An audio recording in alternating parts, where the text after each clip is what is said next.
Hello, thank you for joining us here at the Dr. Eric Scroggins YouTube channel. I am so excited today. As you know, we are producing content that speaks directly to the issues that you are probably having in your business, from sales to marketing, finance, clarity, bringing real focus and inspiration to help you really scale your business and find profit that you didn't know was there. We really want to help you really achieve every dream that you have. And so I'm really excited for today's conversation. I have a special guest that I have known literally for more than 50 years. I am joined today by my brother, Aaron Scroggins, who is a national sales director for an ed tech company here in the United States, but he has sales all over the place. Aaron, welcome to the channel. Great to be here, Eric. I am so excited. Brother. I'm so excited. Guys, I just want to set you up. This may be a little bit, we have a tiny bit of competition in our family. I tend to win most of the time, but I am so excited to have my brother, my little brother, little emphasis on the little brother, on the show today. Thank you. Now, why do you lie to your audience? I don't get that, but that's fine. Let's move on. Hey, listen, you have a really interesting history. You're in sales now. You're leading a national sales team, but that hasn't always been your story. Why don't you kind of, I mean, I know your story, but why don't you tell us, like, give us a little bit of the history of Aaron Scroggins that led you here to Sure. this point. How far you want me to go back? Just start with kind of, you came out of college, you were teaching, kind of going through that process of what you were doing. Yeah. So came out of college with a secondary education biology degree. So started teaching high school science, biology, chemistry, physics. Did that for about 6 years, and needed to find something to pay the bills.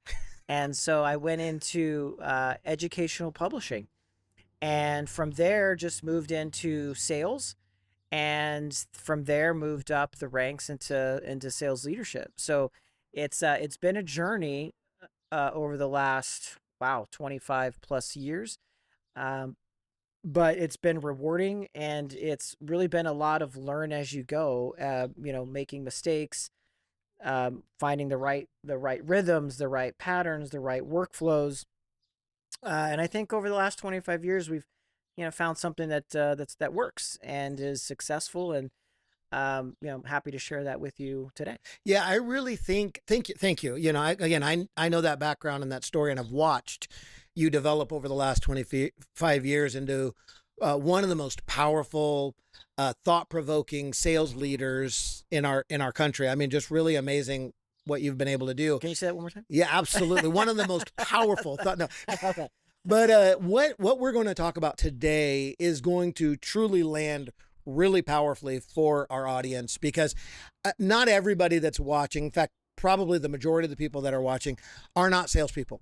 They don't really think like you and I. And so I really do want to dig into components, mindsets, and thought processes, and even systems that you've developed over the last 25 years that I believe are going to be really impactful for the people that are watching. So Sure. Yeah, and I can get that, because when I first started, I didn't even think about all the processes. I didn't even know some of the processes even existed. So coming in, if you're an entrepreneur, you're running your own business, and you're coming at it from basically the creator founder side of it, that's not sales. That's that's the invention, that's the discovery, and you're running all the departments in your company, and sales is one of them. So Right. how do you Right. figure out all of that complex processes and workflows when that's not your background? Your background is actually creating the product, Yeah, you know? yeah, 100%.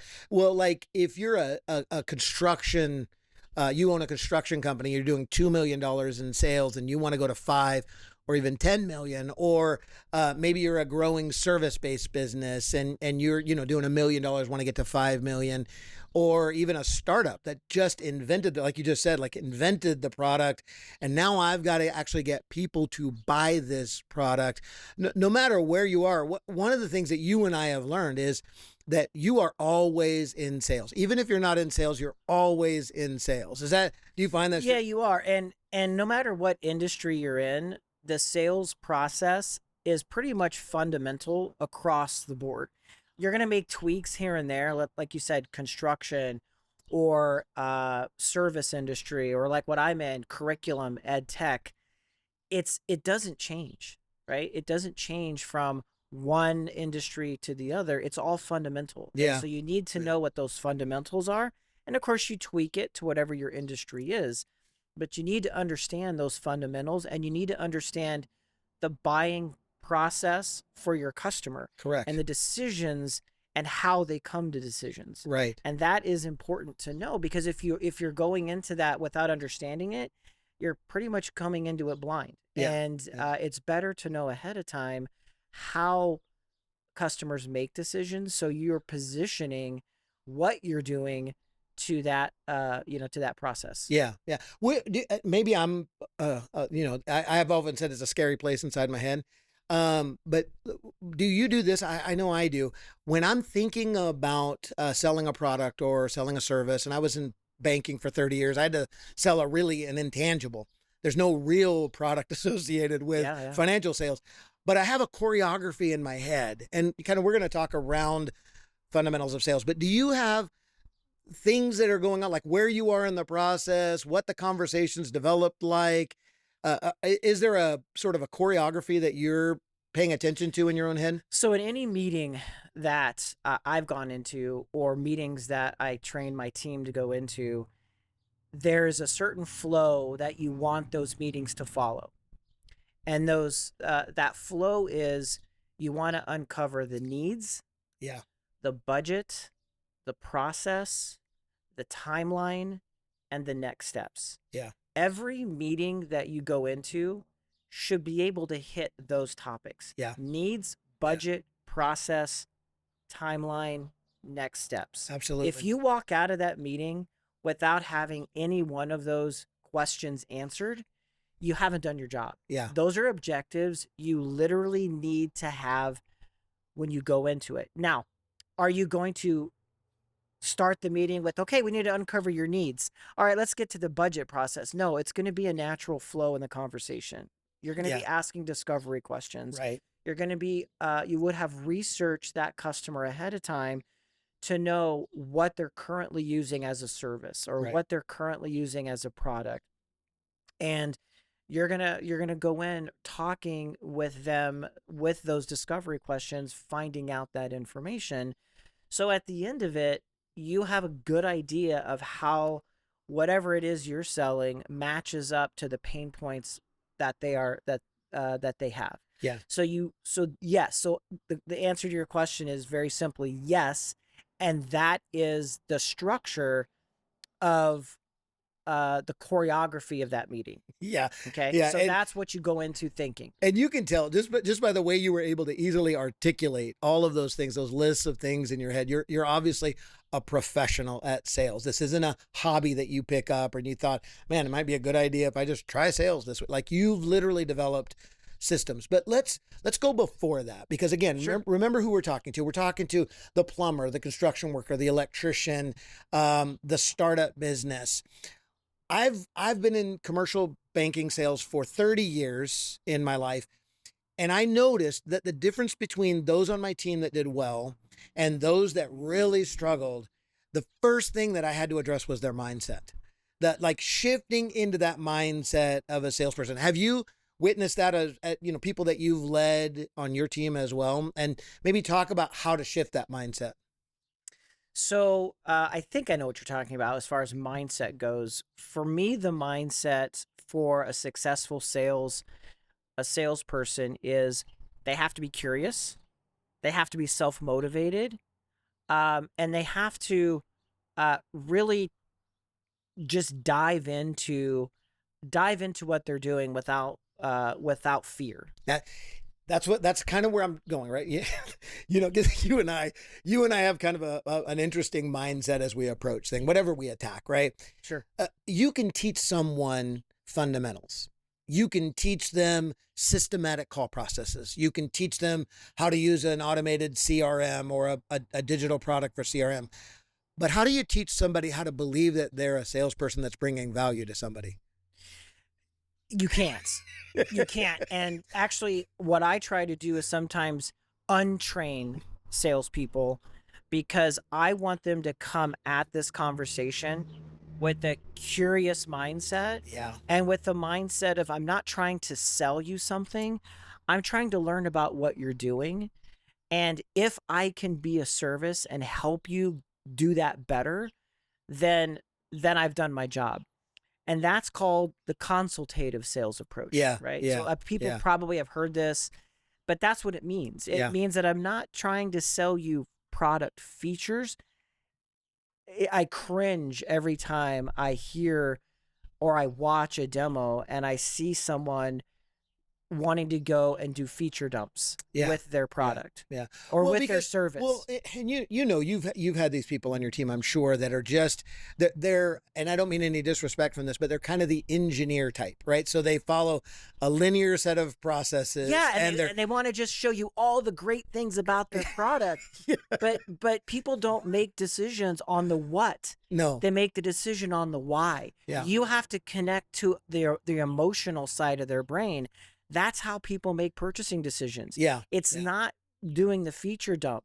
It's not. It's literally about connecting the emotion, the pain point. How is this going to make their life easier? How is it going to solve the problem that they're encountering?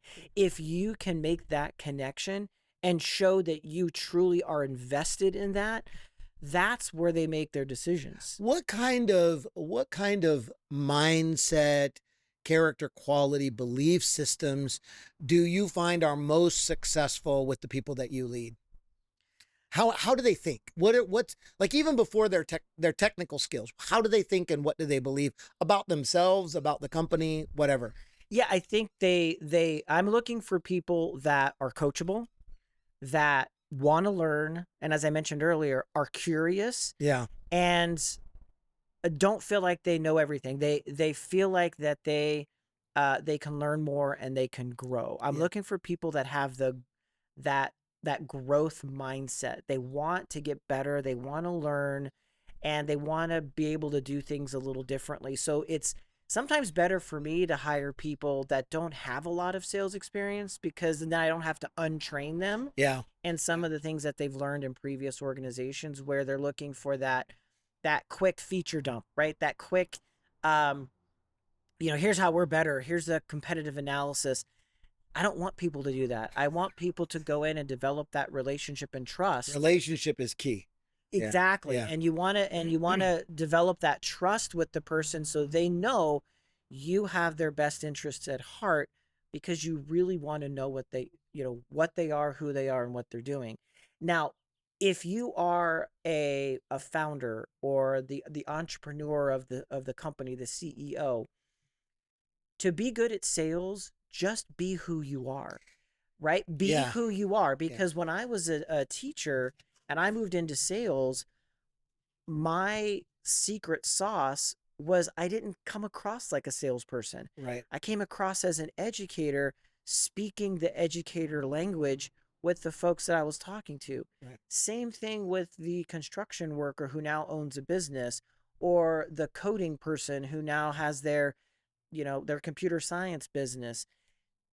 Talk the language of the person that you're calling on, your prospect, and let them know that you've been in their shoes, that you've walked their, that you understand what they're going through, and learn about that with those discovery questions. What are you trying to solve? What are the problems you're trying to solve? What are the barriers that you're encountering?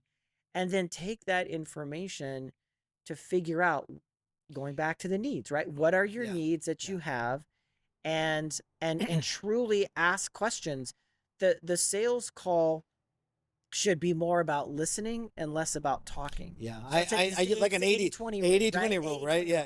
I say that all the time. You're listening. You and I have trouble with that, so we have to really discipline ourselves to shut up. Exactly. Yeah. Exactly. I want to talk 80%. Yeah. I want to show you how smart I am. Because you're my brother. I want you to see how much I've learned over the years without your help. Yeah, exactly. I did it on my own. So I think that poor wounded. Yes, and you want people and salespeople want to show how much they know. Yeah. Yeah. And you don't need to do that. You need to show how much you can listen Right. and how much you can learn. The Yeah. people that, the best approach in a sales call is not to show how great your product is, but to ask the person you're talking to get feedback on the product that you have. That's a great approach. You were telling me about that last week. Yeah, so if you can ask I've not them, used that actually. I've not used that. Ask them for their feedback, especially if it's a cold call that you're trying to. I'm just trying to get feedback. To get a meeting. Yeah, yeah. So you ask them, hey, I'm with company X. We have this program. Love to get your feedback on it. Do you have a minute or two to share your thoughts? Genius. Everyone, opinions are like belly buttons. Everybody has one, and they all want to share it with you. Yeah. Okay, so if you can get someone to tap into their the human nature of them wanting to share their opinion, right, then you're going to hook them, and then you're going to be able to do the soft sale. That's where you're going to be able to show the demo of the product or share whatever the service is that you have, and get the feedback from them. Let them sell it to you versus you selling it to them. Yeah. So I have found over the last 6 years, I stumbled across this about 6 years ago, and it has been a life changer really when it comes to sales, and that initial meeting that you have with your prospect, getting them to share the feedback with you. And then from there, you can start asking the questions. Well, how would this work better than what you're currently using? Yeah. Or talk about what you're currently using and how this might be a different approach or a better way to do it. And then you, again, let them sell it to you when you get that feedback. I love that. And that's really tactical and deep tactical. Let's back up for just a second, back to mindset, because I think I really do want to have those that are watching really understand that sales is not all that difficult. You and I approach it both the same way. We're both very relational oriented people. We really do believe that we're serving. What would you say to someone who has the mindset, a founder, an entrepreneur, an owner that says, man, I can't do sales because I feel like I'm bothering people. Like I don't want to bother people. I don't want to inconvenience them. How would you approach a person that's struggling with that mindset? Yeah, and that is certainly the human nature part of really anybody. You don't want to be a burden on someone. Right. You don't want to be a bother to them or interrupt their day.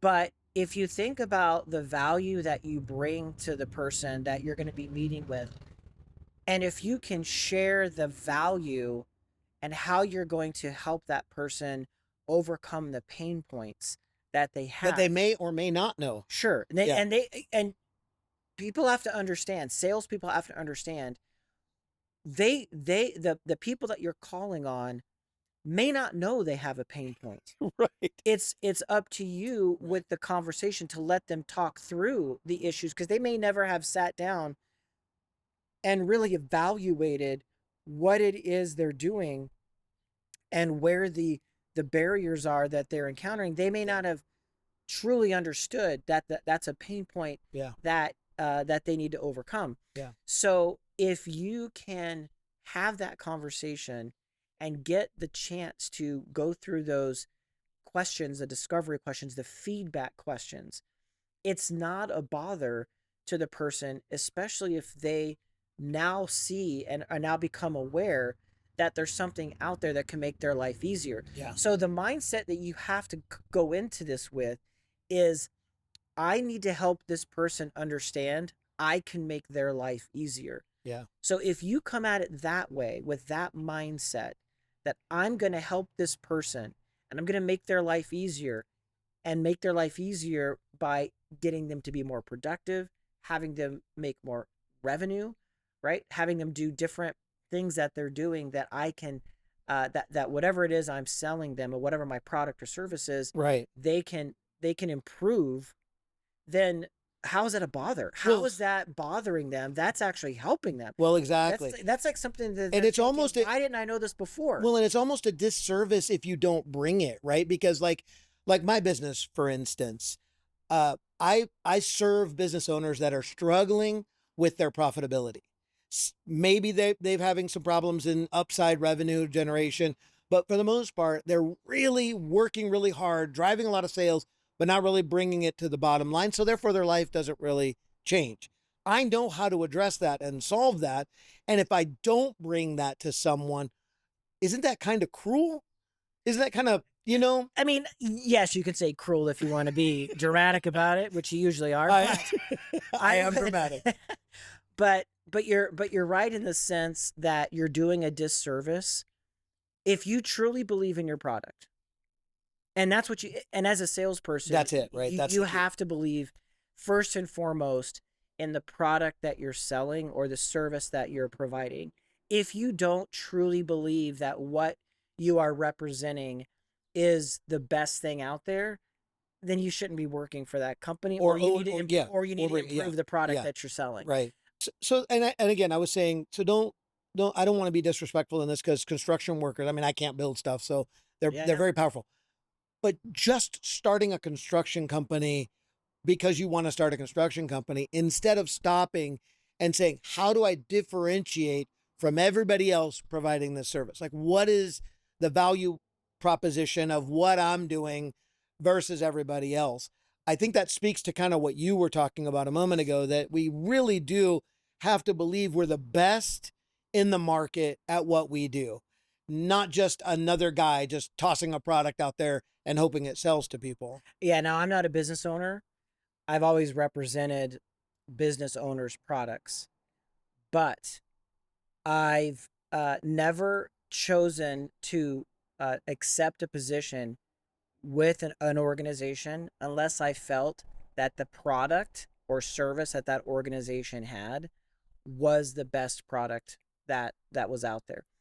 Because if you come at it with, I just want to do it because they're offering me more money, or because I have better benefits, that's not the approach. The approach has to be, you have to truly believe that the product and service that you're representing is better than anything else out there. Yeah. So you don't ever, again, not a business owner, never started a business, but I would imagine you wouldn't want to start a business if you didn't feel that what you are creating is fulfilling a need that's currently not out there, that you can do better than other people. Well, and I think that's the beginning of solving the mindset problem that I'm bothering people, right? If you don't have confidence in why you, again, we're talking to business owners, why you brought your product to market, why you decided to start this business, you should be able to do it better, faster, less expensive, provide better value, but something that should be the fundamentals. Should be the fundamentals. That should be the baseline. Yeah. So you've got to come at this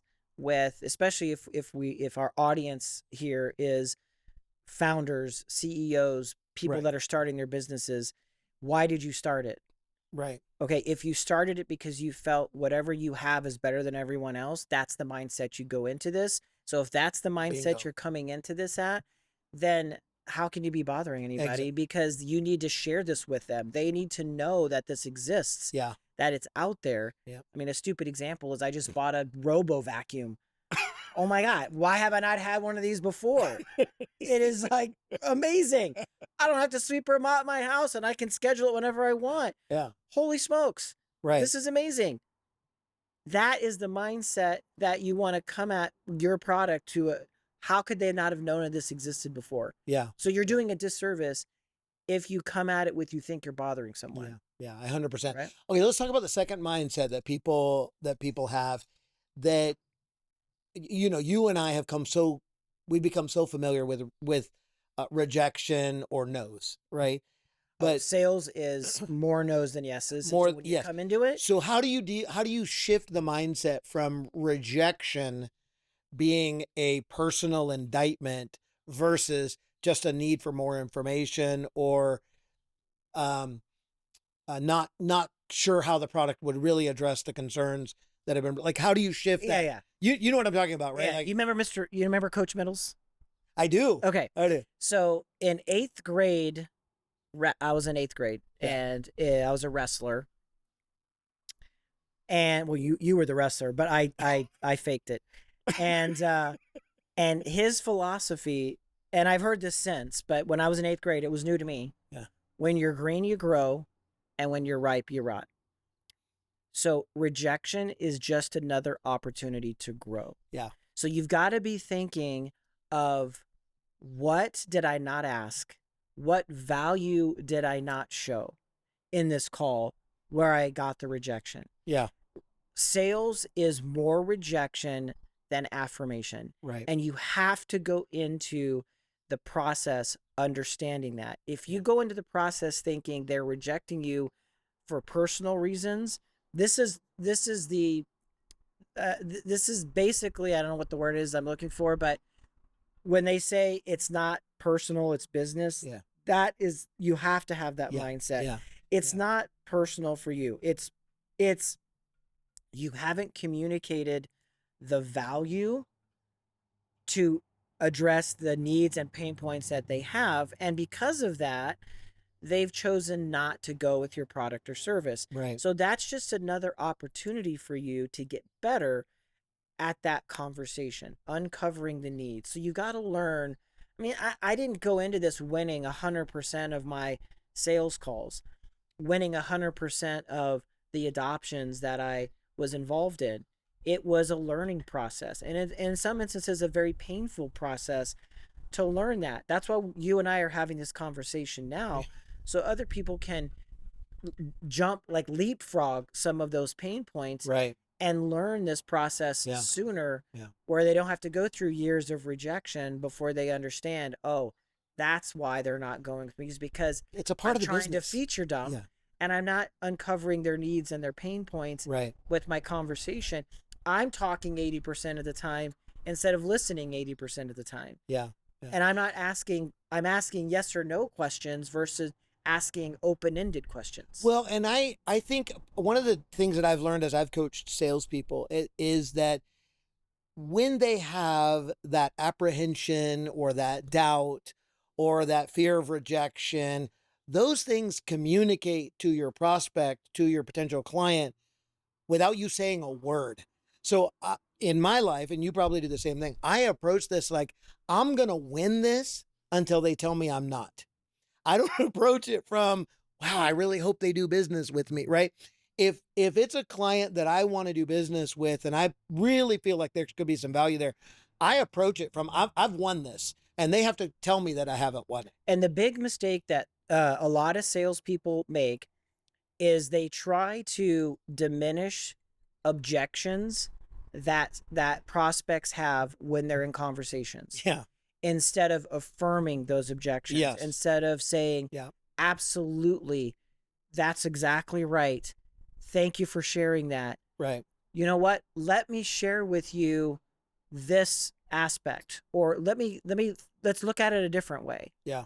And if you can do that, affirm whatever the objection is, because if you say, well, no, that's not right, because then basically you're telling them their opinion doesn't have value. Yeah. And they are the experts in their opinions. And so you have to affirm that, and you have to really shift that objection in you have to think of it as an opportunity to share more about the value of whatever it is you're coming to talk to them about. Right. So you have to make sure you're affirming those objections when they communicate them to you, and use it as an opportunity to ask more questions. And I appreciate that. Speak about the rejection personality though, like how, because I know, like when I grew up, you know me growing up, I was a shy kid. I really had concerns about what other people thought, and that put a lot of weight on me growing up. And it wasn't until I got into the military and into college that I kind of shed.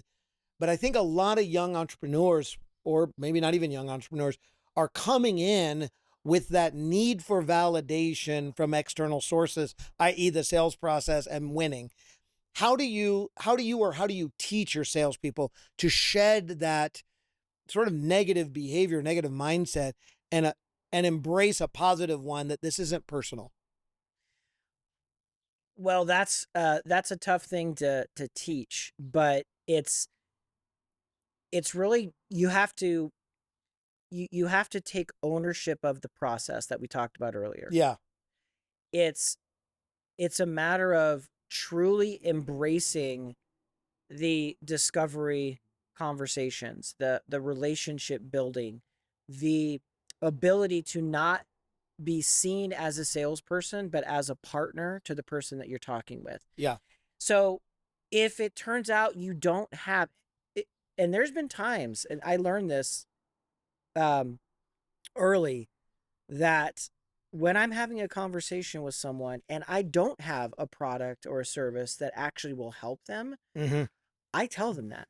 Yeah. And Yeah. I actually can, would know or maybe have some places to direct them to say, you know what, I don't have what you need, but here's a place, here's where I think you probably should talk to, or this organization. Now, people think, what are you doing? You're directing them to your competitor. No, no, no. What you're doing is you're setting up the trust with the person. So when they do have a need of something that your product does fit, you're the person they're going to call. So going to what your question is, how do you get a salesperson to overcome that rejection? Not overcome the rejection, the mindset of being rejected. The mindset of being rejected. Yeah. So it's a personal thing, right? It's like, yes, in sales, I mean, we've been doing this for decades. You're going to get no's. You're going to get rejected from from potential clients. What I'm concerned about, or what I think the audience might be concerned about, is I won't even approach sales for fear of that rejection. Do you understand what I'm saying? So how do I get myself as a young entrepreneur to say it doesn't matter? They're not attacking me when they say no. So do you understand what I'm saying? Yeah. So here's what I do with my new trainees. I mean, we've been brothers for 50 some years, so you should understand like how I ask questions. So here's yeah, maybe. So here's what I have my trainees do. Okay. My new onboarding account managers is find a very low risk account and start there. Oh yeah, good. A very low risk account. Yeah. So you lose it, who cares? Yeah. Go practice. Yeah. Go practice it. Go practice it, because and you can't practice it with your spouse or your partner or whoever. Yeah. Because there's no risk involved. Right. That's just a mock demo. Right. You have to go find someone, an actual customer that you can have the conversation with. So don't go start with your largest prospect. That's a mistake. Yeah. Because you're going to make mistakes, especially early on. Go find the low risk account where it doesn't matter if they say yes or no. You get to practice with it. But there's still risk involved, because that's a sale. That's a prospect that you can win. So I love that. Go with the low risk. I love that. I love that, because that is muscle memory, right? You practice, you can evaluate quickly. There was, and I'm going to use this as an example of what I think not to do. But do you remember the movie The Pursuit of Happiness? Yes. Will Smith played. Yeah. I can't remember the gentleman's name, but he played that broker that kind of killed it on Wall Street. It is, if you watch the movie, he's supposed to be calling on a 401k list, and at the bottom of the list were the highest value targets, and at the top of the list were what you said, the lowest value targets. He went right to the bottom of the list at the beginning and started calling those with multiple, and of course in the movie he wins and does his thing. I watched that and I thought I would never teach someone to do that, because not everyone has that level of confidence in their sales. Not everyone can solve a Rubik's Cube sitting in the back seat of a car. Or whatever, yeah, you got to work your way up to it. You have to work your way up. You have to be able to evaluate what you're doing and make the mistakes and then learn from them, but do it in a low risk situation. Yeah. Don't go with your top account right off the bat. That's a mistake. Yes. And I would never recommend anyone coming into sales to go after your highest value target first. Right. Start with the lower ones until you've learned the flow, until you've learned the conversation process. Yeah. And once you've mastered that, or at least felt more comfortable about what kinds of objections you're going to get, And you're going to find, and your audience is going to find that over a period of 10 to 15 to 20 sales calls, those objections are going to start repeating themselves. Yeah. So you're going to be hearing very similar things. So you can be prepared ahead of time, Right. because you've done that work with those early calls. Yeah. With those prospects. And so now you have really an arsenal of responses or tactics to utilize when you're having conversations now with your medium-sized accounts. And then once you're feeling like you've gotten some wins and you've been able to really attack the areas of the prospects that you're going after, now you're ready to go after the whales, right? Well, because the you've built bigger some accounts. confidence in that. Yeah, you built the and confidence, and you have yeah. you have the you're- language, you have the narrative, the language, the narrative. and not only that, but you even can get the folks from the smaller and medium-sized accounts to be references for you. Yeah, to even endorse for you those up. larger ones, right? Yep. So then you're working your way up your account list. Yeah, perfect.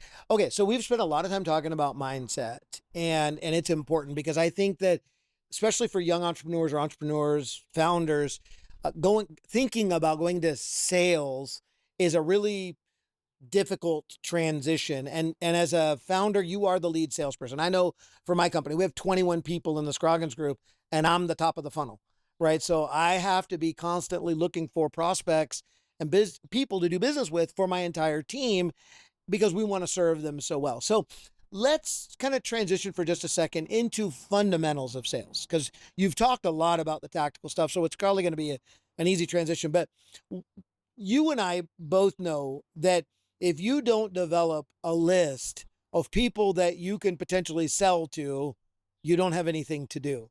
So prospecting becomes kind of the first fundamental that people need to pay attention to. And when I was in banking, I had to develop my own prospect list. And I don't know if you have to do that in your world or have done that, but what are some principles, tactics that people can use when they're out prospecting? How to find that target that's their market? So every industry is going to be different. I've been in education, curriculum sales. So for us, it's very simple to know who our prospects are. Right. We know the accounts, we know the schools, the districts, the universities, the colleges that we're targeting. But the fundamental thing that you have to understand is who are the decision makers in those accounts. That's the piece that you need to understand. And it's going to be different for every industry. Right. And there isn't really any silver bullet to determine and find those. There's some companies out there that will, create a prospecting list for you. There's other things that you can do with web ads and Google ads to get prospects and leads coming in.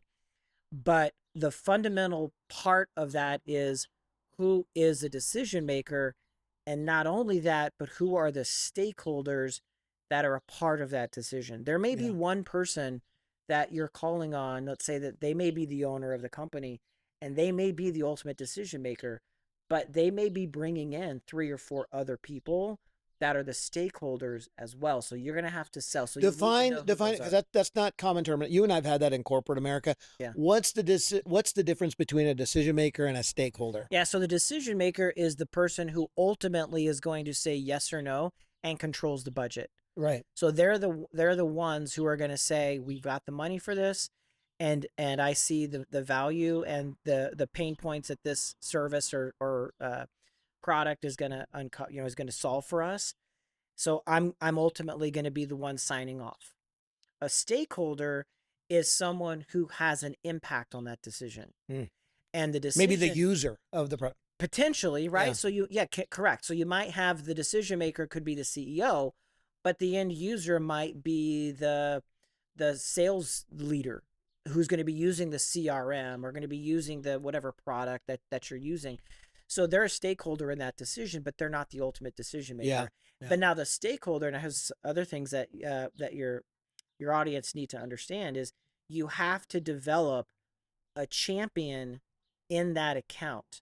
You have to have some. So this is particular to selling to national accounts or bigger accounts that you're talking about, or even correct? smaller accounts. Yeah. No, there still has to be a champion in there. Now that could be the decision maker, right? but it may not be. So the champion is going to be the person that's selling the product or service for you while you're not there. They're the inside person. Right. They're the person that you've connected with and you've developed a relationship with.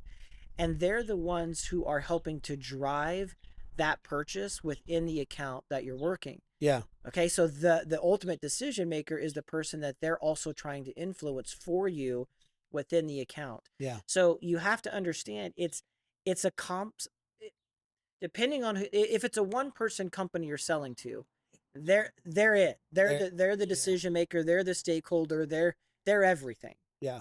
But in other companies, it's not that way. There's a few other people involved that are going to ultimately be the committee that you're working with, or the department that you're working with, that has to come to a decision to then make the purchase to go with.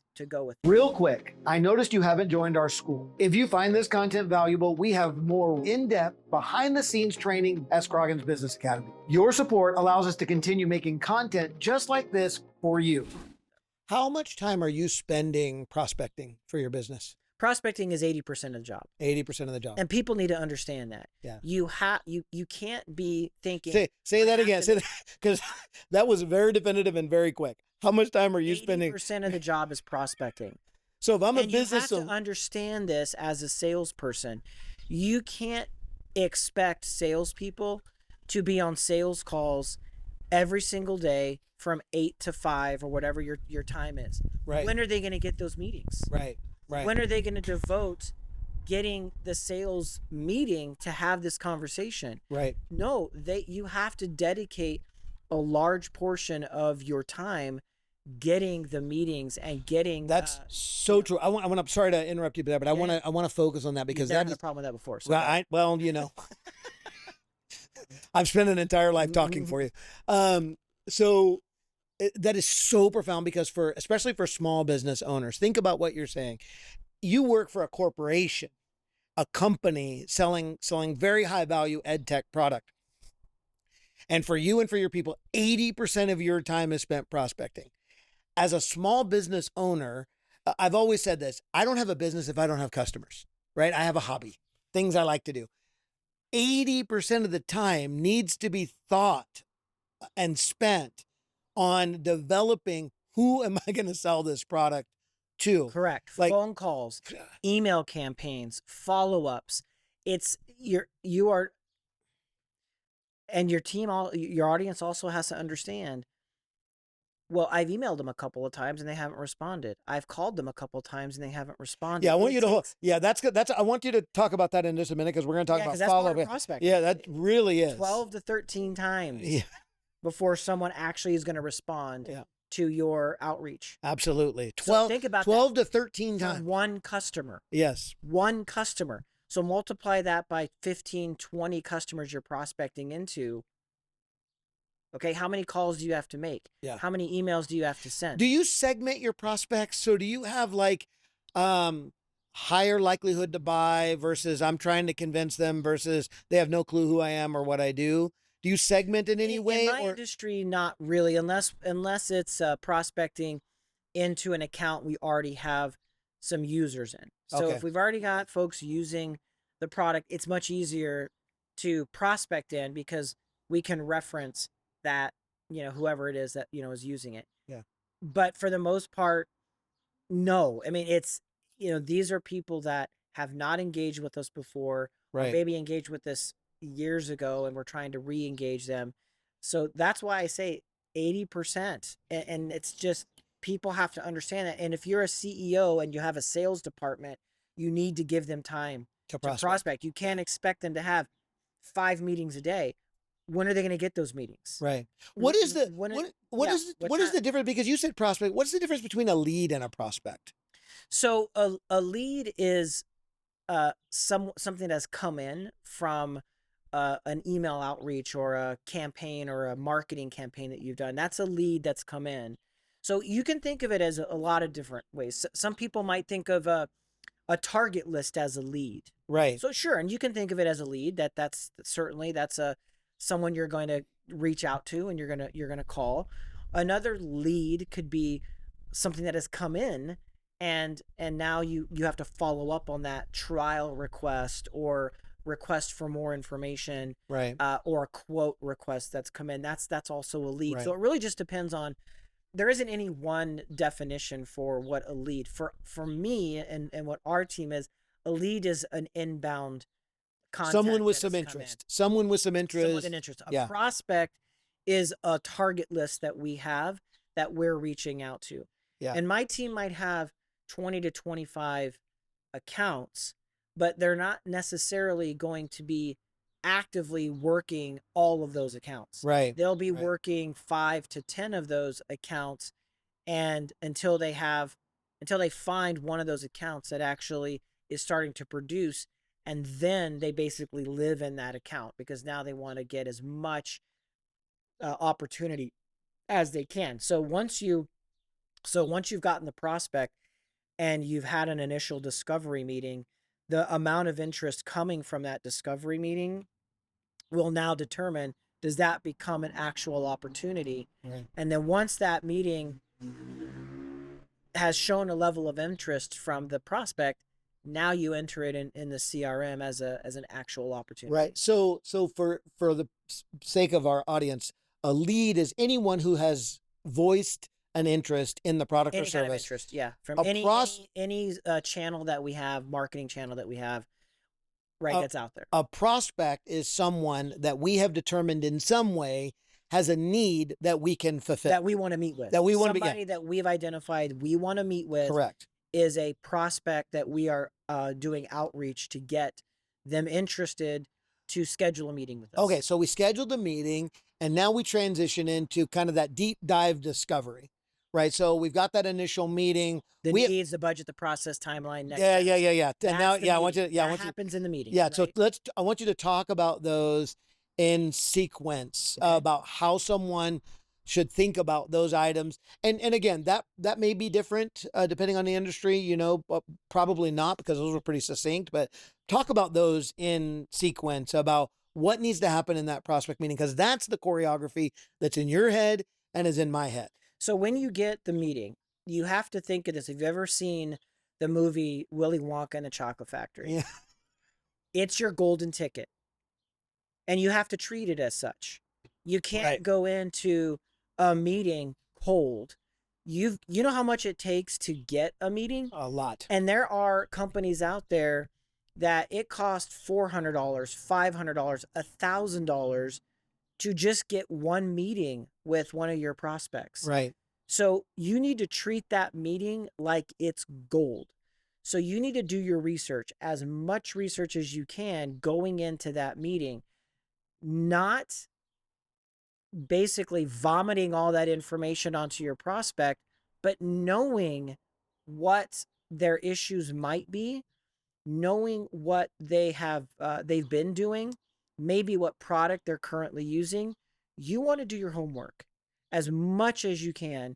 And a lot of that's probably going to be done online or through an AI service. Right. And there's a great AI services out there that will make that job much easier Right. for you going in.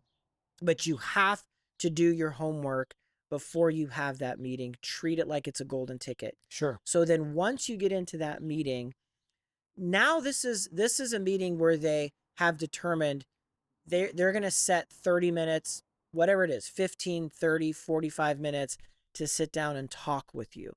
They're taking time out of their day to do that. That's time that's valuable to them that they have now allocated for you. Yeah. So you want to go into that meeting showing them that you appreciate that and you take that as valuable as well. Yeah. Yeah. So then you need to ask questions. How much about time are you talking in these what it meetings? is. Well, again, this is an 80-20. Yeah. Right? So this is 20% of me asking questions, open-ended, not yes or no questions. Right. So for an example, let me just try to think of one off the top of my head. So let's say I'm talking with someone, I don't know, construction. I've never done construction, but hey, thanks for taking some time, Eric, to meet with me. I'd love to learn more about, I saw this online that you are doing this, that you have this contract with, so and so. I'd love to learn more about, what are some of the struggles that you might be encountering with that? What are some things that that are keeping you up at night? There you go. I'd love to learn more about that. So one, they see that, hey, you know their business, you see that they've done this, and you want to learn more about what are some of the things that they're struggling with that might be keeping them up at night. And so then that gets them talking. And they may be saying things that you had no idea going into that might be causing them some issues. What are some things that are maybe costing you some more money that you weren't necessarily budgeting for, in this contract that you're doing or in what you do? Yeah. And so that is pain points and needs that they start talking to you about. You never want to ask them a yes or no question. Is this something that you need? No. Yeah. Well, then where do you go from there? Yeah, exactly. Right. Exactly. Have you heard about us? I've heard No. I've heard the structure of an open-ended question from journalism: who, what, when, where, why, and how. Like, you want to get a story out of the person that you're talking to. Yeah, and you want them going. And as a salesperson, you never want to feel like, oh my gosh, they're talking too much. I haven't got a chance to say how great my product is. Yeah. Have you watched a commercial and you're watching this commercial and you're like, what in the hell are they selling? I have no idea what they're selling until the very end when they throw the logo up there, right? Because they're trying to tap into emotion. Let the person you're talking to be emotional. Yeah. Let them talk about their emotions. Yeah. Let them connect, and you nod and you affirm and there's we can talk another 2 hours about the psychology of selling. Yeah. But some things that you need to do in that conversation is you need to mirror the person that you're talking with. Right. You need to nod. You need to sit in the same position that they're sitting in. If they're leaning back, you lean back. If they're leaning forward, you lean forward. You need to mirror them. People want to see themselves reflected. Okay. They want to see that reflection. Absolutely. So in that meeting, and you guys and the audience can do a lot of research on this with the psychology of selling and how this works, but you need to mirror the person that you're talking with. Right. But you're asking open-ended questions, you're nodding, and you're taking notes. You're making sure they understand what they're saying is important. It's valuable. And you want to be able to then summarize what they've said. So what I hear you say is that blah, blah, blah, blah, blah, this, and this, X, Y, Z. And then is that correct? Have I captured that correctly? Yes. Is there anything else that maybe I missed with what you've talked about? Yeah, actually, you know what? I forgot to mention this. And then they go into that aspect of it as well. Yeah. So that needs part of this conversation is probably, and let's go back to 80%, probably going to be 75 to 80% of your conversation. Yeah. Yeah. Because it has to be. Yeah. You have to gather as much information as you can from them. Now, when you get to the budget part of the question, now it's, hey, have you allocated any resources? You don't ask budget. You don't use the word budget. That's a horrible. How much can you afford to spend on this? Exactly. How much do you have to spend? How much do you have? Because I'm going to try to use every penny of it. Okay. No. Do you have your checkbook with you today? Exactly. Right. Yeah. Would you like fries with that? You want to say, have you allocated resources to this issue that you're talking to me about? Is this something that you're looking at? Well, we do have something. We're trying to budget that, and let them say the word budget. You don't say that word. Yeah. Yeah. Resources. Yeah. Are there resources you're allocating? In my business, I use the word investment. Yeah. Are you investing in this? No, well, yeah. How much did you set aside to invest in this? Right. In this. Because I feel like in my business, in my business, there's an ROI, right? Like if I'm not creating value that returns to you, then I'm not doing my job correctly. And so there's an investment. I love that. Yeah. What do you? By the way, notice how I'm starting to sit up and talk and because now we're getting into the sales part, and I love that. Yeah. So let's talk about how we get to that part. Well, because we're dancing exactly. now, right? And I think about we're having that conversation because I think of sales like I've described this. I've described this to other people, and this is why it's fun. I think of it as getting to the altar in a marriage, right? So the way that I'm introduced, like I'm just meet a girl, my wife, across the room, I'm like, there's a lead, right? There's that interest. She's given me the wink or the nod or the look. When I'm talking to her for the first time, that's the prospect. I determine there's an open, right? My whole deal is, can I get a date? right? And then once I get a date, the whole process from there is, can I get to the altar, right? Because the whole idea is to get to the wedding. So And the women, and I heard this comedian say this, the women have actually done the reverse psychology on us. They make it think it's our idea, yeah, right, to propose and get a ring. Right? It's like, oh, they're gonna ask me the question. Yeah. So they're brilliant. They're brilliant. Women brilliant. are brilliant. You're Well, brilliant. Yeah, you are brilliant because they already have the plan. They know. Oh, they know the plan ahead of They time. know the plan. Exactly. They just make it feel like it's our idea. Exactly. And that happens in the marriage. Like, Sure, yeah, there's a absolutely. tremendous Yeah. amount of. Yeah. So they're the best salespeople. I heard. I They worked really for. I worked for this lady that was an assistant manager, and I was an employee for her when I was at a bank, and I was talking to her one day, and she said she was talking to her mom, and her mom was telling her, "Man, I would really like to go to Hawaii for vacation this year." And her daughter, which is the lady I worked for, said, "Well, Mom, why don't you go? Like, you guys have plenty of money. You're retired. Like, I don't understand. Like, why don't you just plan the trip and go?" And she goes, "No, it's not your dad's idea yet." Yeah. Gotta make it his idea. Gotta make it his idea. And I That's think a great sales idea. is just like that. You Like, have to Yeah. to get them to come to that decision. If you force it, the more you force it, the more you're going to find the barriers, the more Yeah. rejection you're going to Yeah. get.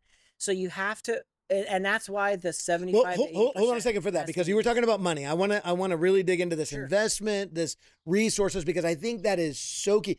So many people are afraid to get paid for what they sell, and they undersell or they price too low. One of the problems that I face when I'm working with clients is I can increase margin just by increasing price because there's value there. And you talked about it interestingly. You said, what resources have you dedicated to solving this problem? Kind of go into that a little bit more. Sure. So if they're communicating a need and a pain point that they have in their process, and you have a solution that can solve that need, what you're in essence doing is you are communicating your value.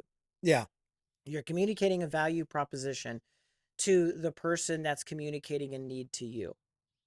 So you have to know, do they have resources that they can allocate to solving this need? Yes. If it's a big enough need and a big enough pain point, and the solution you provide is going to address that need and the pain point, then even if they haven't allocated money or resources or an investment, if you communicate the value well enough, they will find the money somewhere. That's correct. They will. correct. They will. They'll start calculating in their Yep, mind. exactly. Yeah. There's How not how can am I I- gonna- Yeah. How can I pull money from this? This, How can I yes. maybe stop purchasing that subscription? Correct. Correct. Or this in order to get that. Yeah. And so you want to be the product or service that they're pulling money away from other things to invest into you. So you have to be very, very careful with undervaluing your product when it Correct. comes to the negotiating side. Yeah. Now that's Yeah. We'll that's- get into that. that's towards the Yeah. end Yeah. of That's it. yeah. But you never want to go into that budget conversation, the investment, right? The resources they have with already throwing out discounts Yeah. No. to get the sale. No. Because No. if you're throwing out discounts to get the sale, then the sale is dependent on the price, and you never want the sale to be, that could be part of it. Of course, there may be a finite amount of money, resources they have that you have to fit your, Product you or have to ser- fit your proposal into. Right. Okay, I'm not naive to the fact that that's the case. However, at the revenue budget investment part of the conversation, you don't know that yet. Yeah. And you're still trying to get the knowledge. You're trying to understand the discovery of, do they have resources available? What might that be? And then that will help determine where your conversation goes next, which is the process. Do you ever use one of two tactics? Do you ever use the tactic of what does it cost if this doesn't get solved, or what's the Or consequence? how much money are you losing? Yeah, like, on a what daily what's the basis? consequence Exactly. to not solving Yeah. it? Do you use that terminology? You can. You got to Yeah. be careful though. Yeah. It's a little bit of a dance. Yeah. Okay, so you have to be very careful. But if you've developed a relationship with the person that you're talking with, and they have trust in you, you could ask that question. You could say, all right, so you're communicating this issue that you're having. How much would you say that's costing you on a daily or weekly or monthly basis? Yeah. Okay, that's costing you $10,000 a month. So if it's costing you $10,000 a month, and that's $120,000 a year, if we can solve this problem at a fraction of that, then you're going to be taking away more profit from what you're trying to do. Would that be something that you'd be interested in learning more about? Right. Well, absolutely, Yeah. I would. Right? Who wouldn't? Yeah. Right. Yeah. So okay. So then let's talk about that. So you communicated this in this part of the conversation that you did this. Here's what we do that could help solve that issue, and it's gonna you can talk about costs at that point if you want, because you just communicated that you're losing this much every week or every month, if they even know that. Yeah. That's an ideal situation to be in. You're not going to be in that situation a lot, but if you've done your homework and you can go into it, absolutely, don't be afraid to ask that question. Right. What do you feel that this issue is costing you in efficiencies? If you were to put a dollar value on it, how much is it wasting you in manpower? How much is it wasting you at time in efficiencies that you can do? So that budget part of this conversation that you're having with them is crucial, that you really flesh out all of the issues that they are dealing with, and they're putting a dollar amount to it. So this is an interesting thing, because like in my business, which is a little different than a lot different than yours. In fact, this just happened. And mine, by the way, is student performance. Yeah, right. We're dealing curriculum, and so can this help you improve student outcomes? That's right. Yeah. That's the efficiencies and return on investment that my team is selling. So I was just in a meeting, and someone referred someone in that meeting to me, and they need help. And so this person walks up to me and says, "Hey, I've got this type of business, and I heard you can help. What do you charge?" Now, we just talked about, like, you got to know budget in order to sell effectively. I refuse to answer that question in that setting. Yeah, and a way to say that is, what do I charge? Yeah. I do custom proposals. So I really can't say what I charge until I first learn what it is you do and how I can approach it, because what I'm going to charge, I mean, I don't change my hourly rate to everyone, but I customize whatever my solution is to what it is your needs are. This may only take a couple of days to get your. I do exactly that. So it's more of a custom. You got to come at it with more of a custom approach. I usually say, now sometimes if I feel like humorous with a person, I'll say, okay, I put a humor into it. It's somewhere between $0 and $1 million. Does that fit in the budget? You'll fall in there somewhere. Yeah. Right? Maybe $2 million. Yeah. I saw your bottom line. Maybe $2 million. Yeah, maybe $2 million. So I can be humorous with it sometimes, but I usually do that. I go, it really depends. I tailor my services to your specific need. Let's have a conversation first. It doesn't cost you anything to sit down with. Exactly. You're not having to pay for this call, right? I'm not a lawyer. Right. So deep discovery is powerful, and then most salespeople move into some sort of tailored presentation, some sort of where you're actually presenting. That's the process. Okay, so let's go to the process. So you've done the needs, you've talked about revenue, resources, budget, right? That they would have. Now you need to talk about what their process is, because remember, this is your initial discovery call that you're having with them. Right. So what is the process for you to come to a decision if this is the right fit for you, and this partnership is the right partnership? What do we need to do to get there? Is this a formal presentation that we have to design? Is there another department we have to? How often is that versus like where you're presenting your product or service in the prospecting discovery call versus coming back and doing an actual presentation? It's very rare that we do one call closes. Yeah, me too. It's very rare because it's the first time we're meeting. Yeah. They're just now understanding. They I think that's powerful. Than not have other people that have to be involved.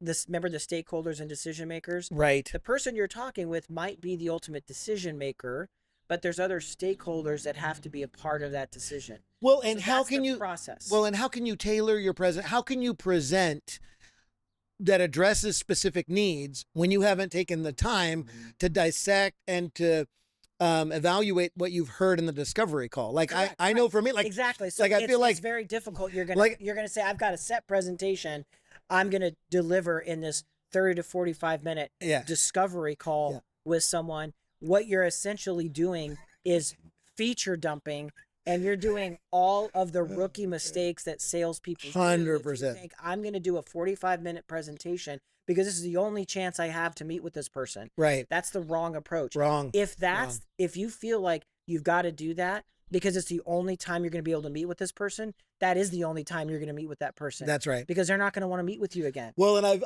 again likening it to a relationship development. When I've taught sales, I've said it this way: it's awkward, right? When you go into that discovery call, that prospecting call, and you go for the close, it's like going on the first date saying, "Hey, listen, I've got scheduled November 3rd for a wedding. You think we're okay to do that? Can we go ahead and get married? Yeah. And then once we do that, like, let's have kids. Like, you know, it's like whoa. Yeah. Slow down a little. Yeah, pump the brakes there, brother. Yeah. I just met you. Yeah. You haven't even tried to woo me yet. We didn't even talk about when you go in, look to see if there's any pictures or things. We didn't talk about making a personal connection with someone. 100%. You know, in that initial sit down. Yeah. So it is awkward. Find something in the room, a Star Wars picture, or they have kids or they have dogs, and start the meeting off with that personal connection. Yeah. You know, that's, kind of go back to that initial sit down, but then going back to the process. So you should be finding out what the process is. The process. Oh, I'm going to have to bring in so-and-so from accounting. Right. And this other person from operations. Who are those people? Right. Great. I'd love to talk with them as well. You want to talk to as many of the people that are going to be involved in that decision as you can. And you need to learn who those people are. And you even need to have the person you're talking with. How do you get to that information? To How do you get to that information in the call? So that's the process. So you just say, so this is great. So perfect. You're allocating some resources. We talked about the needs. I did the summary. You did the summary. You said, okay, this is right. I've heard from you. Great. Have you allocated resources, or are you investing anything into, doing this? And you find that information, and then you go, and then you just ask, well, what is there's nothing wrong with saying the process. What process do you go through to make this decision? Are there other people that you bring in, and who are they? Yeah. Well, I really rely on my partner here, right, for this. And I really rely on my person in accounting, or I really rely on my person in business development. And there's other people that in my company that I'm really relying on to make a decision. Now, I'm going to be the ultimate person making the decision. Yeah. But I want to bring those people in. That's awesome. And really that's that really shows that you're a great leader, because that you are bringing other people in. Yeah. I'd love to be able to talk with these people as well. Can you introduce me to them? I made a rookie mistake about a month ago in this actual area. I was meeting with this gentleman who wanted to talk to me about the services that I provide, got all the way through the call. And then when I went to, hey, listen, why don't we schedule a follow-up call so we can really determine how I can help? He goes, oh, I need to bring my partner in. I had no idea there was a partner involved in the business, didn't know that person even existed. I usually ask that, but there was nothing in the conversation that indicated that there would be a partner that was actually making the decisions on the money. And another thing you can also do when you schedule the initial call is you can even say, if there's anyone else you would like to invite into this meeting, please invite them in as well. You can do that even on the first meeting, because now you're getting a couple of stakeholders involved in it, but there's nothing wrong if they don't. And then you get to that point in the process, part of the discussion, who are these people? Because when you have a follow-up meeting, because now you've done the process, so you're finding out, what is their process? Oh, we have to go out to bid. Well, you better know that. And if you can find out what the bid parameters are ahead of time, right? Well, can you share the bid proposal with me, right, before I leave? Yeah. Well, no, we can't do that. Or yes, I can. Talk with my secretary, and she'll get you our RFQ or our RFP, and you can take a look at it. And then you want to find out what the timeline is. Well, we want to make a decision by the end of June. So that you have to get all of your ducks in a row by the end of June, because that's when they're making a decision. Yeah. So that's your timeline part of it, and that's where you're asking that question. When are you wanting to make a decision? Yeah. And then you want to have the next steps in place before you close that meeting out. Get your calendars out. So you want to make a decision by the end of June. These are the other people that need to be involved. When can we schedule a follow-up where we can get everyone in that in this meeting? Yeah. I'll put together some things for you. This is where you put that presentation together. Right. I'll put some things together with you. Can I get the numbers of these other people that you want to have involved in that? So then you can just call them and just have a quick conversation with them. Hey, we've scheduled a meeting for this time. I'd love to hear, are there any things that you like to hear or that you would like me to share during that presentation? You want to know, again, who all the stakeholders are and what their specific needs are. So when you do get that follow-up meeting, which could be a presentation, which could just be another informal conversation, that you might have a PowerPoint or some presentation that you've put together. Yeah. But you're going to have your ducks in a row because you just learned most of them and who the other stakeholders are that you're going to do follow-ups with. All right. So we've just transitioned beyond the actual tailored presentation. You've done all the discovery. You've gotten your prospect. You've done your discovery. Now you've presented your solution to them. What happens when they start tossing up objections? Like, what do you do? What about this? And I thought about this, and I got to get my wife, and all of the things. Sure. How do you handle that? I think it's important though to go back to the presentation and how you do it. Okay, let's talk about that. Because how you do the presentation will affect the objections you get after the presentation. Yeah. So you have to approach the presentation a little bit like you're getting feedback with a demo that you're doing. And what I mean by that is, remember when I talked about you need to get the prospect, the customer, to sell you the product. Right. So you need to do the same thing in your presentation. You can't talk if it's a 45-minute time slot, you can't talk for 45 minutes. Okay, I want to pause right there for just a second because let's think about, because I want to communicate how that would translate into the various businesses that we work with, because that's powerful. So if I'm a remodeler, the way that I would get a client to sell me the service that I'm about to provide is that I would start dreaming with them as if we've already completed the project for them. Sure. Let them see it. Let them see it in their mind and their heart. Exactly. And then you ask, what do you like about this? Exactly. What do you like about what I just, you talked for 5 minutes, you showed them whatever. Yeah. What do you like about what you just saw? In my world as a consultant, I start helping them dream about what their business would look like on their best day. If the business was everything they had dreamed about, what would that look like? And then I start getting the same thing, feedback. How does that sound? Is there anything you would change? What would you like to see? Because I think what you're saying is exactly right, but the various industries need to learn how to tailor that to their industry so the client starts partnering with them in the sales process. And they should be the expert in whatever it is they're selling. So the owner, the business owner, audience that we're talking to are the experts in whatever it is they're selling or they're representing. Okay. So when they are looking at so I'm sure they already have presentations that they've put together. Sure. Think about your presentation. Are you pausing and asking the people that you're presenting to, what do you like about that? Yeah. Give me your feedback on this. What do you think? Right. If you're not doing that every 5 to 7 minutes of your presentation, you're missing a huge opportunity. And not only that, you're setting yourself up to not know at the end of that presentation what they liked and disliked. Correct. So which is where objections come from. Exactly right. Yeah. So you need to, every 5 to 7 minutes, whatever you're presenting, you stop and you ask the audience, what did you like? What do you like about this? So let's say you've done all of that. Let's say you've done all of that correctly and you're still getting objections at the end. What do you do with those objections? So you have to affirm them. Okay. And you have to pivot to, and this is something, again, you have to know what your product is well enough to see, is the objection an objection because you didn't communicate the value well enough? Or is it an objection that's a true objection that maybe you don't have the product or service that they have an objection to? Yeah. But you can minimize that a lot if you are asking for feedback throughout your presentation. But let's say you do get some objections. You have to affirm them. Thank you for that. Exactly right. Yes, so and so. Let's talk about how we would address this. Yeah. And then you give a chance to address whatever the objection is so you can overcome that. And then once you address it, you say, Did that answer your question? Do you still have any hesitations, or did that address it? Yeah. If they say, "Oh, no, thank you, that completely addressed it. That's awesome," or "No, I still didn't hear this."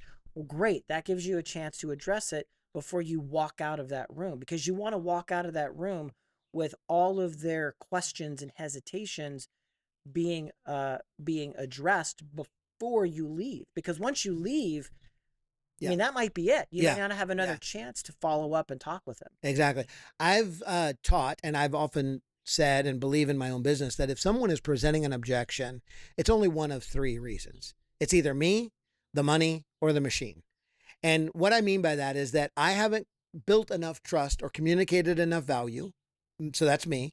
The money, we haven't adequately dealt with the investment, how this might resonate with value proposition, or the product or service. I haven't done a great enough job really aligning my product or service with what they need or how it might benefit their life. Have you found that to be true in yours? I think you can say that's true for pretty much any industry, right? You haven't addressed their why. That's right.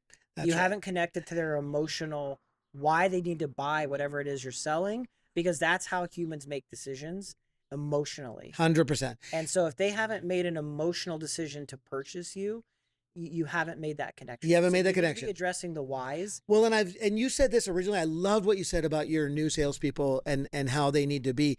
But I think when it comes to handling objections, it's either me, the money, or the machine. And then I have to be curious and not defensive. You can't be defensive. You can't. Because that takes away your consultative aura that you're trying to build with your customer, and the trust and relationship. The objection they're telling you is that they trust you enough to tell you they have an objection or a hesitation or whatever it is. Use that, because they are trusting you enough to tell you. If they didn't trust you and they really had no intention of going with your service, they're not going to waste their time to tell you what the objection is, for you then to try to find out a solution to their objection. Yeah. So take that as an opportunity that you've been doing your job correctly, that they trust you enough to tell you what an objection might be. And then you can evaluate whatever that objection is to then, tie the value proposition to overcome. Well, and I want everybody to understand that the objection, when I'm overcoming objections, I need to be talking more about outcomes than I do about features. I can't feature them to death and expect to overcome an objection. People don't buy on features. They don't buy on features. When you just said people buy on outcomes, the outcome is the emotion. The emotional. What is the outcome? If the outcome gives them more money, it's going to make them feel something. That's correct. If it's going to improve efficiencies, it's going to make them feel less stressed. Remember, it's the emotion that you're trying to get to, and that is the outcome. So that's the value you're trying to communicate, is what they are ultimately going to feel when they've implemented the solution or the service that you're selling. Absolutely. I've heard it said that people who go to the hardware store to buy a drill aren't really buying the drill. They're buying the hole. Exactly. Yes. Yeah, you don't care which one, like, is it a Ryobi or a Makita? Like, it's not really about that. It's about the hole that I have to create and how efficient can I do that, right? And so you got to be thinking in I've never heard terms that before. I love it. Yeah. Love it. That's awesome. Okay. So handling objections is powerful. What about follow-up? Like now you've had the meeting, you've addressed the objections, you've presented, it seems to be a fit. What's the process beyond the sales call? You have to know, because I've heard it said, I've heard it said that the fortune's in the follow-up, right? Like, I think a lot of salespeople fail because they neglect this part of the process. You don't ask the question. And by the way, you also need to ask for the business. Yes. So the first thing you have to do after your presentation is don't be shy.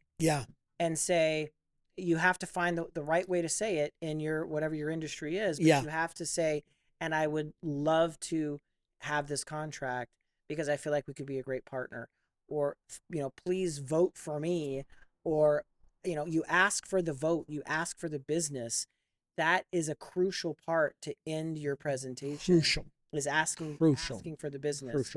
And then what is the follow-up? You need to ask the question. So when are you making the decision? is there anything else you need from me to help make this decision process easier for you? Or are there any questions that I haven't answered that I can answer now? So let's say Or they maybe give you that can process. answer Do you later? have a relentless follow? Do you have a follow-up system that you Yeah, use? we get a meeting on the calendar before I walk out of that room. Okay, so I mean, think about so how do hard. I. Think So do about I. how hard it is to So get do someone I. to reply to an So do I. email, So do I. right? To get Yeah. on the phone. I think we talked about earlier, or maybe we didn't. Just for the initial meeting, it takes 12 to 15 touch points Yeah. to get the meeting. Yeah. Even after you've had the meeting, that doesn't go down. They're still going to be difficult to carve time out of their calendar. Yeah. So if they say, yes, we're going to, make a decision here and we're going to have some follow-up questions or whatever they have, then get the time on the calendar if it necessitates another meeting. Yeah, I do it. Before So you I do. walk out of that room. I do a Open little up bit your different calendars close. and Once I do a coordinate. presentation, I do a different close. I assume the close because of the business that I'm in, right? My clients are typically experiencing some sort of traumatic pain with their Yeah, you can business. ask the question. So yeah. when can we get started? That's exactly what when can be, I don't even when say can that. I we, said, so should we get started on June 1st? Yeah, there you go. Right? I love that confidence. Yeah. He's very confident, guys. Yeah, yeah. Yes, love it. I say, so let's get started on June 1st. And then they will tell me, well, I need to think about it. I'm like, great. How much time would you like to think about it? Is a week good? Yes, absolutely. A week's good. Great. I'm going to pencil you in for Tuesday at 2 You o'clock. have to do that. You Yeah. have to, you can't walk out into the void. Yes. That's basically walking out into a black hole. You have no idea what their timeline is for decisions. Nope. You have no idea when they want to get this thing started. You have no idea if there's any follow-ups that are going to be needed. Right. You just literally took that golden ticket and you just threw it away. Yeah. Because you're in front of them right now. Yeah. And that is the perfect time to, like you said, ask for the business and hopefully they can say, you know what? We love let's get started tomorrow. Yeah. I mean, that's ideal, right? Yeah. But Right. By the way, do you have your checkbook? do you have your checkbook? But to ask them the business and the follow-up when you've got the in front of them Yeah. is the best Yeah. time to do it, not when you're in your office trying to connect with them over phone or email. Right. Well, and honestly, I know we're talking about follow-up because that's the terminology that we use to talk about the consistent Or next communication. steps. I don't even use those. I just feel like the fortune is in the follow-up, but I feel like it's a weak perspective to say, hey, I'd like to follow up, or hey, I'm following up. What I do when I'm communicating with people in the follow-up process is, listen, I want to connect with you to answer any additional questions.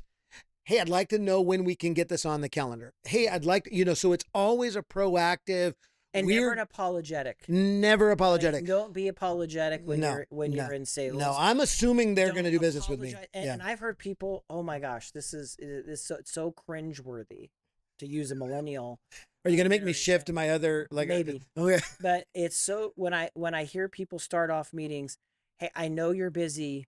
Oh, I'm sorry. Yes. Yes. What? You do not need to apologize. No. For them wanting to meet with you. No. Don't apologize. No. You need to show that you have value and you stand behind whatever it is that you're communicating them with. So when you're asking for the follow-up, the follow-up has a reason. Yeah. The follow-up is, what can I do to help you get to your decision faster so we can start reaching and addressing. How many times do you follow up? It just depends. It depends on the process that they. But how many times do you follow up? Let's say a person keeps saying, I'm thinking about it, whatever. I don't let that happen, but how often? Well, there's a lot of tactics you can use. If you're giving them a quote, the quote has to have an expiration date. Well, that's true. If you're giving any kind of value and a discount or something, whatever that you've come up with, the custom package that you've created, it can't be an indefinite decision-making process. There has to be a definitive timeline to when this whatever proposal package you're offering them is going to expire. Yeah. So that can help with the driving of the decision that you're making or that they're going to make.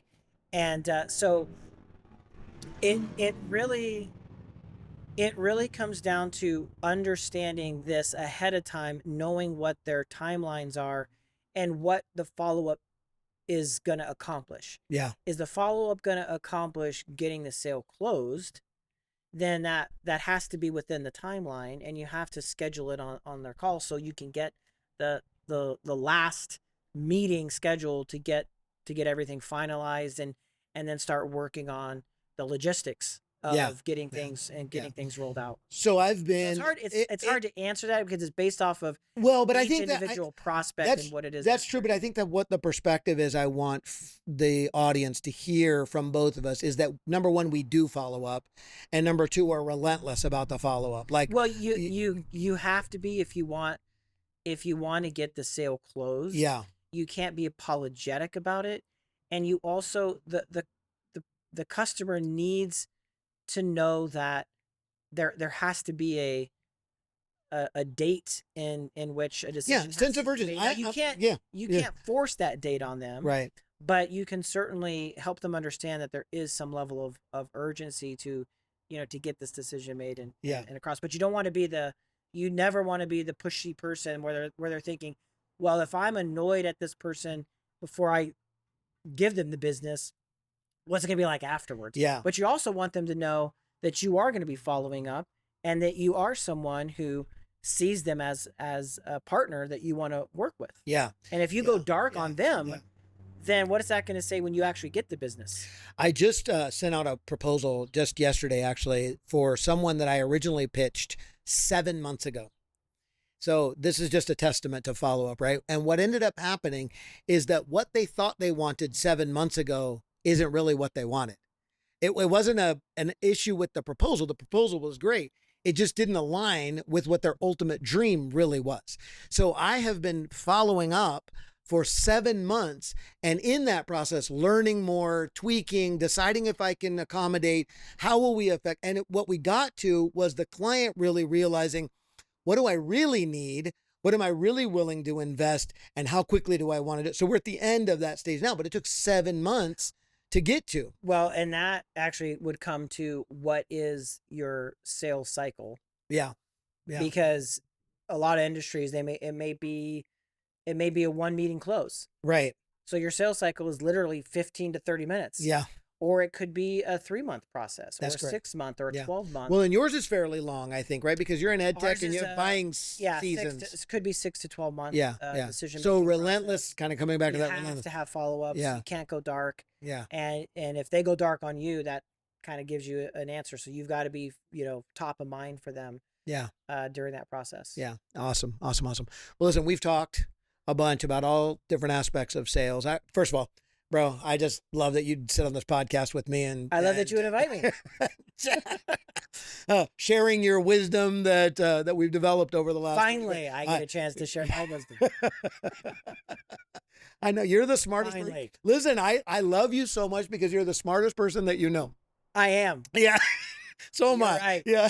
You're right. So we've talked a lot about the different aspects of sales: mindset, prospecting, systems, follow-up, the whole thing. If you were to synthesize that down into a formulaic approach to sales for a business owner that isn't a salesperson, what would you summarize and put together for them? Like, what would you say that they need to be thinking about? So for the sales process, you need to be thinking that prospecting, you got to remember, prospecting is most of the job, and getting meetings are the golden tickets. Yeah. So that's the first two things. Prospect. If you've reached out 2 or 3 times, it's not enough. 12 to 15 times before someone gets back to you is standard. Yeah. It's standard. That's just what it is. Yep. So if you think that you're bugging people, you're not. It's finally they'll think, oh, I've had number of people say, thank you for being persistent because I finally have time to meet with you. Yes. So you have to think of that. It's the people are busy just like you are. Right. Okay. So you have to be thinking prospecting is got to be the majority of what you're doing. Okay. To get out there. Then when you get the meeting, that's the golden ticket. Do your homework. Make sure you know top to bottom what it is they do, what they're using, and how you can have that solution for them. And then when you're in the meeting, needs, budget, process, timeline, next steps. Needs, budget, process, prospect, timeline, next steps. I love that. You got to be thinking about that. And Yeah. remember, talking 20% by asking open questions. Yeah. And the needs part of it is going to be 75% of that conversation. 100%. Because you really want to show them you care. Yeah. And you want to know about them. You don't want them to be looking at you as if you want to tell them everything about you. Think of it as a date. Yeah. When you go on a first date with someone, you want to know about them. Yes. So think about that meeting as a date. You want to understand who they are, what their background is, right? So you want to ask those conversations. You never want to be on a date and be talking about yourself the whole time. Correct. That's never going to get you a second By date. the way, side note is this is a business podcast, but dating advice. We could probably also have another conversation about that. I've been married 31 years. Yeah. So you definitely want to needs, budget, process, timeline, next steps. Right. And then understand that sales is about truly understanding the needs and the pain points, and people buy on emotion, not on the what, but on the why. Right. So you need to be communicating the why every time. You talked about it, the outcomes. Yeah. Have them visualize The whole. the outcomes. The whole that the drill Exactly, provides. Yep. Exactly, the outcomes. So that, I would say, focus on that first, and then prospect. If you're new to this, prospect to your low risk accounts first. Practice it. Practice your narrative. Practice that needs, budget, process, timeline, next steps approach. Until you get that, then start working down your prospecting list. Yeah. So that's where I would say start off. I don't want to make it too difficult. Don't want to get paralysis of analysis. You literally just want to start there and then start getting into the advanced part of sales. Yeah, exactly. And business owners may not, they will probably hire salespeople before they get too advanced in sales, but having this as a fundamental foundation for them, I think is transformative and will really help grow some businesses. Absolutely. And consultation, relationship, those aren't just buzzwords.